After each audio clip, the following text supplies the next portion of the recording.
Modern Formula One cars are the most advanced racing machines on the planet. Technological marvels that can reach speeds of more than 360 kilometers per hour and lap the world's fastest racetracks in record time.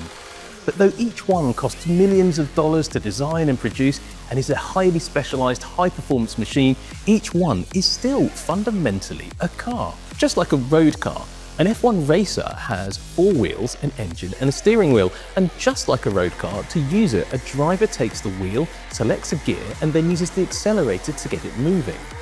So whether it's driving to work or the shops in a family saloon or powering around Silverstone in a Formula One car, the principles are essentially the same, which begs the question, could anyone with a driving licence hop into a Grand Prix car and burn rubber? Let's find out. First of all, before you're allowed to drive on the road, you of course need to pass your test and earn your driving licence.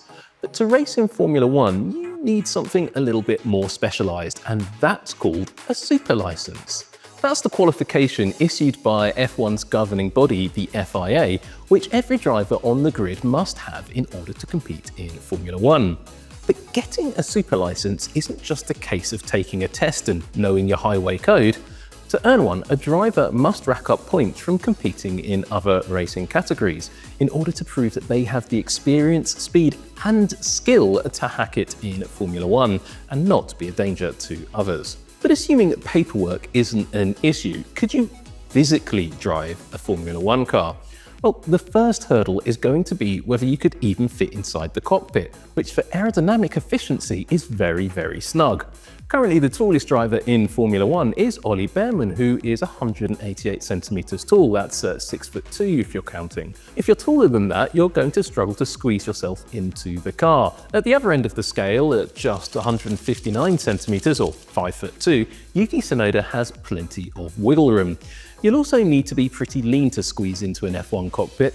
Most of the drivers weigh somewhere around the 70 kilogram mark and have a body fat percentage of around 8 to 12%, while the average male is around double that at around 30%. You can drive a road car wearing pretty much whatever clothes you want, but to pilot an F1 racer, you need to be kitted out in fireproof Nomex underwear, gloves, a balaclava as well as a fireproof race suit, and you also need special boots with soles thin enough to allow you to feel the throttle and brake pedals. And naturally, you'll also need your crash helmet. So let's assume that you're suited and booted and ready to get going. In a road car, you can simply slide into the driver's seat, which is a very much one-size-fits-all design. You fasten your seatbelt and you're ready to go. In a Formula One car though, you're not only squeezing yourself into a very tight cockpit, but you'll also be sitting in a bespoke seat. The incredible speed and extreme forces in Formula One mean that every driver needs a seat tailored precisely to their body shape. Without this level of precision, you'd be thrown around inside the car and could risk serious injury like a broken rib.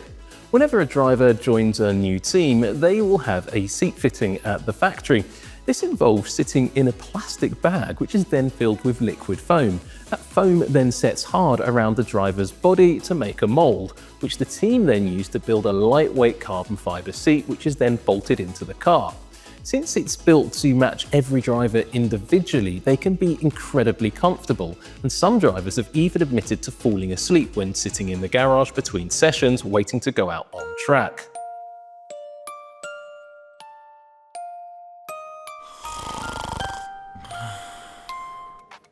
Then there's the actual seating position. We all know how you sit in a road car, but to drive a Formula One car, you don't really sit at all. The position's more like laying down in the bath with your feet raised to sit on the pedals and your knees roughly in line with your shoulders. Once you're in position, it's time to do up your seatbelts. Unlike the simple clunk clip of the standard shoulder and lap belt in your road car, to keep you safe and crucially in position.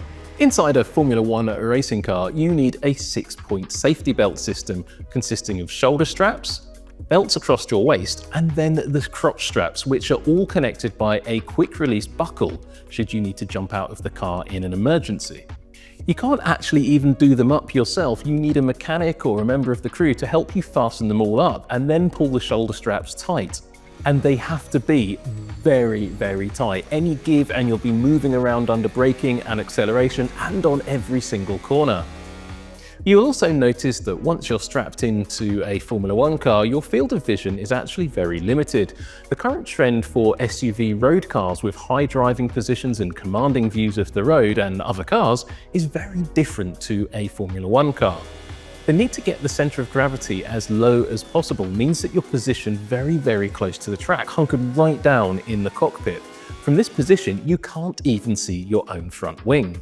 Once you're strapped in and the car's fired up and ready to go, now you're faced with your next challenge. The steering wheel right in front of your eyes isn't just for turning the front wheels, it's also a control center for the entire car, as we explained in this video.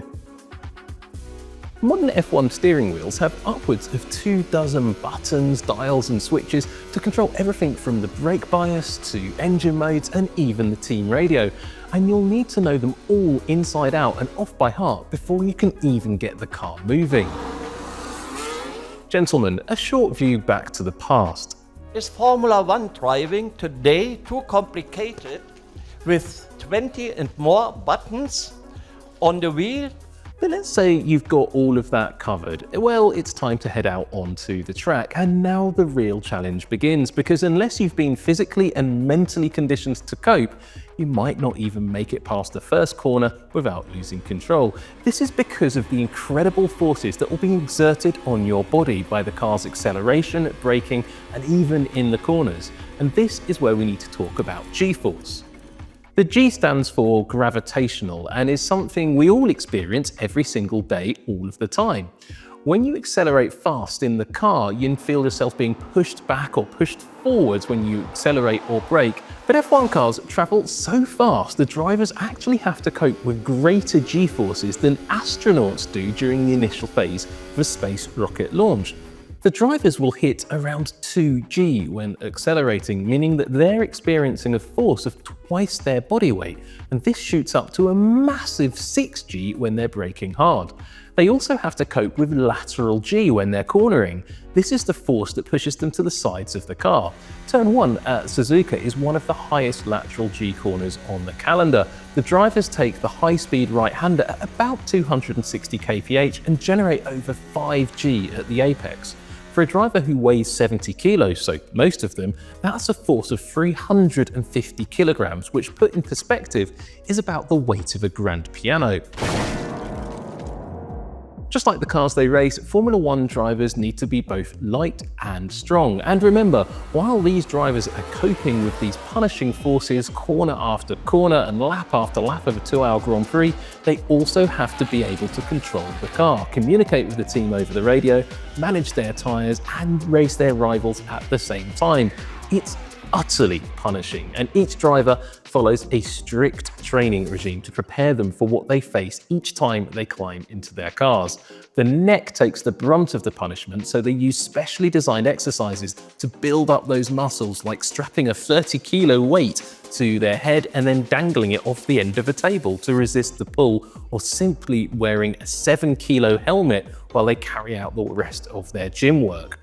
The drivers also have to have supremely strong left legs to be able to push down the brake pedal with enough force to slow the car, which can range from 100 to 180 kilos of force on the brake pedal.